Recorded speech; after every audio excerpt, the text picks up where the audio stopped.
तिरछी चितवन पे सुखदास बिके बिन मोल रे, सुखदास बिके बिन मोल रे।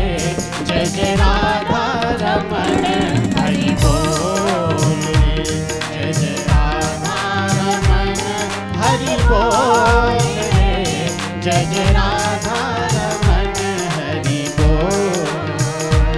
जय जय राधा रमण, जय जय राधा रमण, जय जय राधा रमण, जय जय राधा रमण, जय जय राधा रमण, जय जय राधा रमण, जय जय राधा रमण, जय जय राधा रमण, जय जय राधा रमण हरि बोल रे, जय जय राधा रमण हरि बोल, जय जय राधा रमण हरि बोल रे, जय जय राधा रमण हरि बोल, जय जय राधा रमण हरि बोल रे, जय जय राधा रमण हरि बोल, जय जय राधा रमण हरि बोल रे, जय जय राधा हरि बोल, हरि बोल, हरि बोल, हरि बोल, हरि बोल, हरि बोल, हरि बोल, हरि बोल। ओ जय जय राधा रमण हरि बोल रे, जय जय राधा रमण हरि बोल, ओ जय जय राधा रमण हरि बोल रे, जय जय राधा रमण हरि बोल, ओ जय जय राधा रमण हरि बोल, ओ जय जय राधा रमण हरि बोल। बोलिए राधा रानी की। आनंद नहीं आया ना? बोलिए राधा रानी की। जयकारा लगाने के लिए भी ना आपकी वजह से हमें भी तेजी से बोलना पड़ता है। हाँ, तो जय जय राधा रमण हरि बोल, जय जय राधा रमण हरि बोल। जब तक राधा रमण हरि का चिंतन नहीं करेंगे, भजन नहीं करेंगे, तब तक हमारा कल्याण भला कैसे हो सकता है? क्योंकि उस प्रभु की ही बनाई हुई विभूति हैं हम। और हमारा लक्ष्य है कि जब तक हम परमात्मा में नहीं मिलेंगे, जब तक हम उस प्रभु को नहीं बजेंगे, तब तक हमारा यहाँ आना सार्थक नहीं होगा। तो देखिए, क्योंकि हम प्रभु के अंश हैं और प्रभु में मिल जाएंगे तो हम भी उस परमात्मा स्वरूप हो जाएंगे। और जैसे गंगा सागर में मिलने के बाद पूर्ण हो गई थी। अच्छा, एक बात बताइए, पूर्ण, ओम पूर्णमिदः, ओम पूर्णमिदः पूर्णमिदं पूर्णात् पूर्णमुदच्यते। तो मैं आपसे एक बात पूछना चाहती हूँ, पूर्ण में जब मिल जाता है क्षुद्र तो वो भी पूर्ण हो जाता है।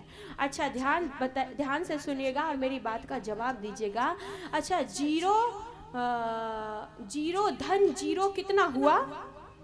बोलिए। जीरो। जीरो ऋण जीरो कितना हुआ? बोलिए। जीरो। और जीरो गुणा जीरो कितना हुआ? जीरो। और जीरो भागित जीरो कितना हुआ? जीरो नहीं, इनफिनिटी आया। अनंत, अनंत। तो जब हम उस पूर्ण परमात्मा में मिल जाएंगे तो अनंत हो जाएंगे, अनंत सागर में खो जाएंगे। तो यहां देखिए, सबसे पहले सूत जी महाराज ने मंगलाचरण किया है। मंगलाचरण सुखदेव भगवान का। जब हम कोई कार्य करते हैं तो अपने गुरु के चरणों में वंदन करते हैं ना। यम प्रवर्जन्तु मनुपेतुम पेत कृत्यम द्वैपायनो विरह कातुर आजाव पुत्रेति तन्मयतया तर्वो अभिनेदु इस्तम सर्वभूत हृदयम मुनि मान तो उसमें वंदन किया है, मंगलाचरण किया है। और मंगलाचरण का जब प्रारंभ किया है व्यास जी ने तो सबसे पहले सत्यम परम धीमहि कहकर प्रारंभ किया। सत्यम परम धीमहि, सत्यम परम धीमहि, सत्यम परम धीमहि, प्रारंभ भी और बीच में भी और अंत में भी। इसलिए हमारे यहाँ त्रिकालज्ञ संध्या करने की विधा है, क्योंकि 3 बार भागवत में सत्यम परम धीमहि जो शब्द है, जो लफ्ज है, वो आया है। तो यहाँ एक विचित्र बात है, कभी कभी प्रश्न उठता है कि व्यास जी ने ऐसा क्यों कहा सत्यम परम धीमहि। द्वापर युग में बैठे हुए थे व्यास जी, परंतु उन्होंने कलयुग को देखा, कलयुग के दर्शन किए। उन्होंने कृष्णम परम धीमहि नहीं कहा, रामम परम धीमहि नहीं कहा, शैव्यम परम धीमहि नहीं कहा, अल्लाह परम धीमहि नहीं कहा। क्यों? क्योंकि वो द्वापर में बैठे हुए थे, दृष्टि थी उनके पास, देखा कि अगर मैं कृष्णम परम धीमहि कहूंगा तो कृष्ण संप्रदाय के लोग कहेंगे अरे ये भागवत तो हमारी है। अगर मैं रामम परम धीमहि कहूंगा तो राम संप्रदाय के लोग कहेंगे कि ये भागवत तो हमारी है। अगर मैं शैवम परम धीमहि कहूंगा तो शैव संप्रदाय के लोग कहेंगे अरे ये भागवत तो हमारी है। अगर मैं अल्लाह परम धीमहि कहूंगा तो अल्लाह संप्रदाय के लोग कहेंगे अरे ये भागवत तो हमारी है। इसीलिए ये भागवत किसी धर्म, किसी आश्रम, किसी वर्ण की नहीं है, ये तो समष्टि की कथा है, ये तो समष्टि की मुक्ति का शास्त्र है। इसलिए कहा है सत्यम परम धीमहि। अब सत्य को तो सभी मानते हैं ना। एक चोर भी अगर चोरी करता है तो वो भी जब बंटवारा करने बैठता है तो कहता है बराबर बराबर बंटवारा होना चाहिए, मानते हैं ना। अब पत्नी भी चाहती है कि उसका पति उससे सत्य बोले, भले ही पत्नी खुद झूठ बोल दे, लेकिन वो चाहेगी कि उसका पति उससे सत्य बोले, उसका पुत्र उससे सच बताए, सत्य बोले, उसकी पुत्री उससे सत्य बोले। और पति भी यही अपेक्षा रखता है, और रखता नहीं रखता है नहीं रखता है। वो कहता है कि मेरी पत्नी मुझसे सत्य बोले। सत्य को सभी चाहते हैं या नहीं? बोलिए। एक चोर जब बंटवारा करता है वो भी सत्य को चाहता है, सत्य। इसलिए व्यास जी ने कहा सत्यम परम धीमहि, शैव्यम परम धीमहि नहीं, रामम परम धीमहि नहीं, कृष्णम परम धीमहि नहीं, अल्लाह परम धीमहि नहीं। सत्य सत्य तो एक ही है। एक सज्जन आए और कहने लगे दीदी जी बहुत कठिन है सत्य पर चलना, क्योंकि अगर सत्य पर चलो तो हमेशा दुख ही दुख भोगने पड़ते हैं। हाँ, सुख तो कभी उनके भाग्य में है ही नहीं, बहुत कठिन है। हमने कहा ऐसा नहीं है। हरिश्चंद्र को देखा आपने? हरिश्चंद्र जो सत्य के पीछे खुद भी बिच गए थे और अपने पुत्र और पत्नी दोनों को बेच दिया था। खड़ी है तारा शमशान में, परंतु फिर भी कर चाहिए। अरे मैं तारा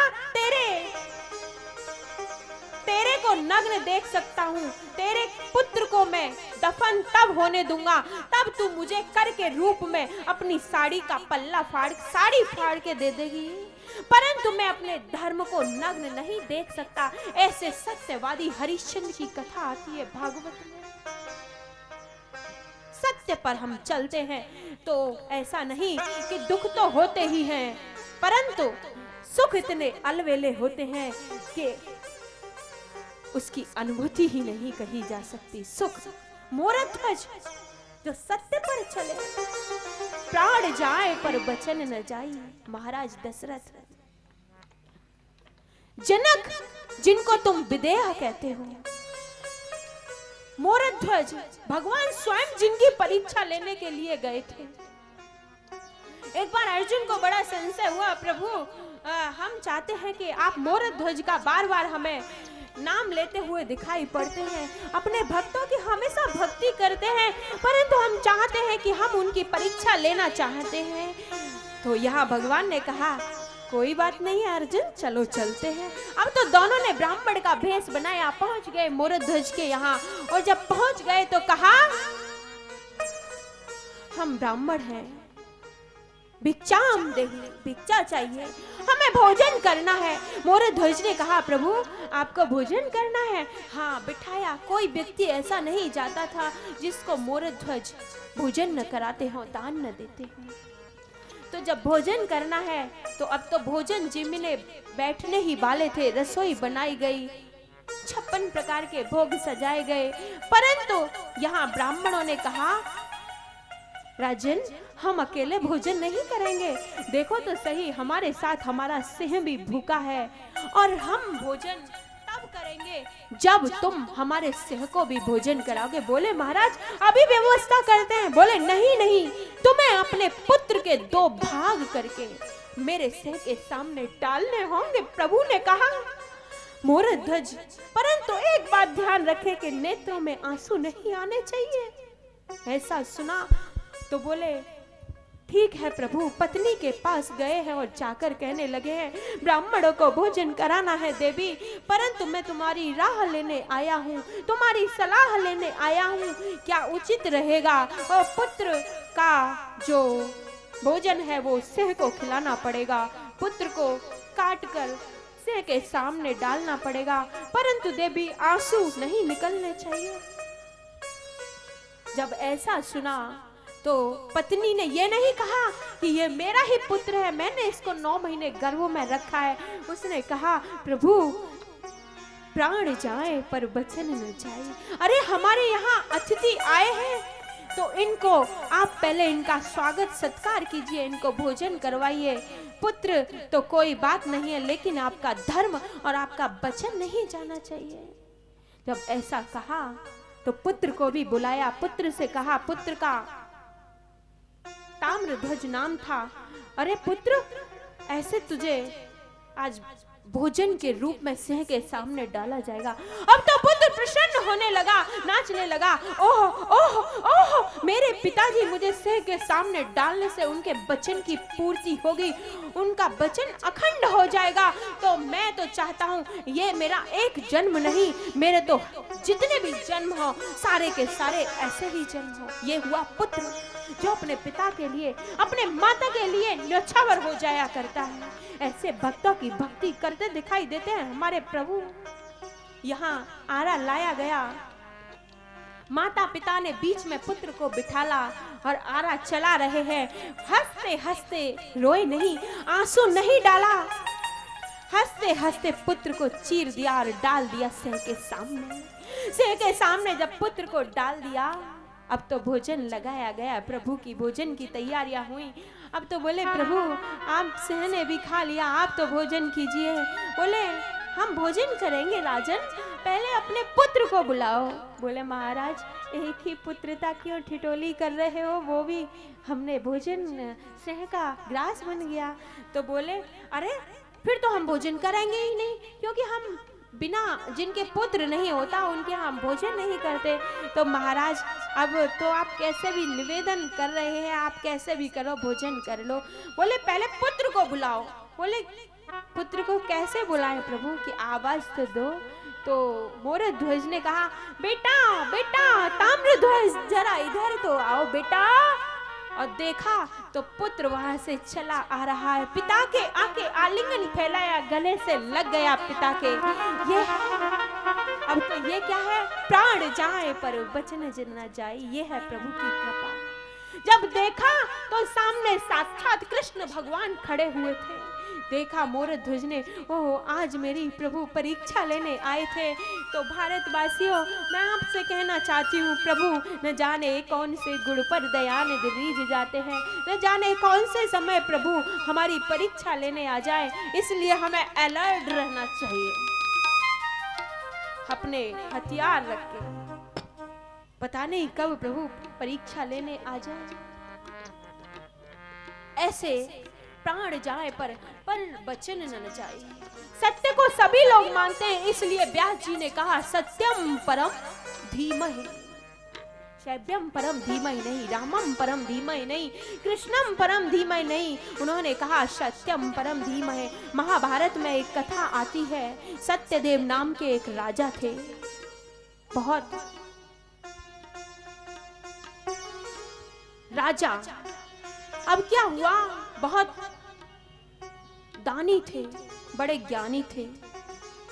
एक दिन क्या हुआ कि उन्होंने देखा, अपने महल के आसपास वो सुबह घूम रहे थे, तो एक सुंदर स्त्री वहां से जाने लगी। और जब जाने लगी वो सुंदर स्त्री, तो हाथ जोड़कर कहा, देवी आप कौन हो? तो वो सुंदर स्त्री थी, उसने कहा, महाराज मैं लक्ष्मी हूँ। बोले लक्ष्मी हो? बोले हाँ। कि कहाँ जा रही हो? कि अब मैं तुम्हारा त्याग करके जा रही हूँ। राजन ने कहा अच्छा, जाने दिया। बोले देवी, हाथ जोड़े, जाने दिया, रोका नहीं। अच्छा आप बताइए, आपके यहाँ से अगर लक्ष्मी जी जाना चाहे तो आप जाने देंगे या नहीं? नहीं, पकड़ के बिठा लोगे। बोले यस कीर्ति रहे चाहे ना रहे, सदाचार रहे चाहे ना रहे, लक्ष्मी जी आपको तो हम जाने ही नहीं देंगे। अच्छा, बहुत लोग क्या करते हैं, कभी कभी हमें देखने को मिलता है कि जब दुकान पे जाते हैं ना, तो लक्ष्मी जी की पूजा करते हैं। आओ लक्ष्मी जी, आप आओगे तो हमारा धन दान घर संपन्न होगा, पुत्री का विवाह होगा। परंतु कितनी अल्प बुद्धि है। अरे लक्ष्मी तो नारायण की अर्धांगिनी है, नारायण की पूजा करनी चाहिए ताकि लक्ष्मी जी पीछे अनुगमन करती हुई आ जाए। और ध्यान दीजिएगा, जब नारायण की पूजा करोगे ना, तो लक्ष्मी जी नारायण के हमेशा पीछे चलती हैं और वो आपको छोड़कर जाने वाली नहीं है। और छोड़कर नहीं जाएंगी, क्यों? कि ये लक्ष्मी जी ने वचन दिया था, प्रभु भक्त के पीछे भगवान भागते हैं और भगवान के पीछे लक्ष्मी जी भागती हैं। तो लक्ष्मी आपकी एक माता मिली, बोली कि पहले तो हम बहुत अच्छे थे, अब ऐसा कुछ हो जाए, प्रभु की कृपा हो जाए कि हम बहुत फिर दोबारा अपनी पुनः स्थिति पर वापस आ जाएं, अब बहुत अभाव है। हमने कहा ठीक है, ठीक है, प्रभु ने आपको आभास दिलाया है कि दुख में सुमिरन सब करे, सुख में करे न कोई, एक बार सुख में करे, दुख का एक ही कोई। प्रभु ने आपको ये अवसर दिया है कि कहाँ तूने जीवन गमाया है प्यारे, तेरे घट में सब कुछ समाया है प्यारे। कहाँ तू भटक रहा है? अरे देख तो सही, टटोल तो सही, तुझे ये अवसर मिला है। अरे धन मिलता तो धन में आसक्त रह जाता, पद मिलता तो पद में आसक्त हो जाता, परंतु ये तो तेरी बड़ी अच्छी कृपा है, 2 रोटी चैन से मिल जाती हैं, पानी मिल जाता है, सोने के लिए जगह मिल जाती है, चादर मिल जाती है, चारपाई मिल जाती है, और क्या चाहिए? और तो अपरिग्रह तो करते रहो, कभी पूर्ति नहीं होती। तो राजा ने रोका नहीं, लक्ष्मी जी को जाने दिया। और जब जाने दिया लक्ष्मी जी को, तो फिर दूसरा दिन हुआ तो पता है क्या हुआ? दूसरा दिन हुआ तो दूसरे दिन वहां से एक सुंदर सा पुरुष जाने लगा। पुरुष को देखा तो कहा राजा ने, महाराज आप कौन हैं? बोले मैं दान हूं। दान? बोले लक्ष्मी जी जहां नहीं है वहां दान कैसा? अब मैं भी तुझे छोड़कर जा रहा हूं राजन। राजन ने कहा, हाथ जोड़े, कुछ कहा नहीं, ठीक है प्रभु। अब क्या हुआ, जब तीसरा दिन हुआ तो फिर देखा बड़ा सुंदर सा पुरुष जाने लगा। और देखा, प्रभु आप कौन है? राजा ने हाथ जोड़कर कहा, अरे मैं सदाचार हूँ। जहाँ लक्ष्मी नहीं है, दान नहीं है, वहाँ सदाचार कैसे हो सकता? अब चौथा दिन हुआ, फिर पुरुष को देखा तो कहा, महाराज आप कौन है? बोले मैं यश हूँ। जाने दिया, रोका नहीं। लेकिन 5वां दिन जब हुआ तो देखा एक बड़ा ही सुंदर पुरुष पीतांबर धारण किए हुए, अंग अंग से कांति टपक रही है। अब तो हाथ जोड़कर राजा नतमस्तक हो गया चरणों में। बोले महाराज आप कौन हैं? बोले मैं धर्म हूँ, मैं सत्य हूँ, मैं धर्म हूँ। बोले महाराज लक्ष्मी का त्याग किया, सदाचार दान का त्याग किया, यश का त्याग किया, सदाचार का त्याग किया, परंतु प्रभु मैं आपका त्याग नहीं कर सकता। प्रभु आप मुझे छोड़कर मत जाइए, प्रभु आप मुझे छोड़कर मत जाइए। अब तो ऐसा निवेदन सुना तो सत्य वहीं रुक गया, धर्म वहीं रुक गया। अब जहाँ धर्म रुका तो वहाँ लक्ष्मी जी भी वापिस आ गई और दान भी वापस वापस आ गया, यश भी वापस आ गया, सदाचार भी वापस आ गया। तो मैं आपको बताना चाहती हूँ कि जहाँ धर्म है वहाँ लक्ष्मी, दान, दया सब कुछ अपने आप अपने आप चली आती है। बस हमें धर्म का ही आश्रय लेना चाहिए। धर्म अखंड है, सत्यम परम धीमहि। ऐसे प्रभु की आराधना की जो अखंड है, जो सत्य है, सत्यम परम धीमहि। भारतीयों, मैं आपको बताना चाहती हूँ कि पर्दा संसार पर नहीं, पर्दा सत्य पर नहीं, पर्दा है तो हमारे इन चक्षुओं पर है, हमारे इन नेत्रों पर है, हमारी इन आँखियों पर है पर्दा। अब पर्दे में रहने दो, पर्दा ना उठाओ, पर्दा जो उठ गया तो राज खुल जाएगा। गाते हैं ना आप लोग, पर्दे में रहने दो, पर्दा ना उठाओ, पर्दा जो उठ गया तो राज खुल जाएगा, कहते हो ना। तो अब आप कहोगे कैसे हमारी आंखों पे पर्दा है? इतना जो विराट है, इस पूरे संसार पर पर्दा नहीं है। पर्दा है तो हमारे चक्षुओं पर है, हमारे नेत्रों पर है। अगर इतने बड़े विराट पर पर्दा होता तो हम देख भी नहीं पाते कि कैसे क्या हो रहा है। परंतु देखो, किसी को हटाने की जरूरत नहीं है। पर्दा हटाना है तो अपना घूंघट ही काढ़ लो, अपना घूंघट ही हटा लो, बस। तो परमात्मा और आपके बीच ज्यादा दूरी नहीं रहेगी। घट ही में अविनाशो साधु, घट ही में अविनाशो रे। घूंघट के पट खोल रे तो पीऊ मिलेंगे, घट घट में वह साईं रमता, कटुक बचन मत बोल रे तो पीऊ मिलेंगे। धन जोगन को गर्भ न कीजे, झूठा पंचरंग चोल रे। ये चोला है ना, ये जो पंच तत्वों से बना है, ये झूठा है। धन यौवन को गर्भ न कीजे, झूठा पंचरंग चोल रे तो पीऊ मिलेंगे। सुन महल में दिया बार ले, सुन महल में दिया बार ले, आसन सोमत डोल रे तो पीऊ मिलेंगे। अरे पगले, तू कहाँ कहाँ भटक रहा है? अरे तू अपनी श्रुति को पहचान, तू अपनी श्रुति के आनंद में, उस धारा के प्रवाह में, उस श्रुति के प्रवाह में बह जा। तू कहाँ घूमता है, तू कहाँ ढूंढता है उसको? कहे कबीर आनंद भयो, बाजत अनहत ढोल रे तो पीऊ मिलेंगे।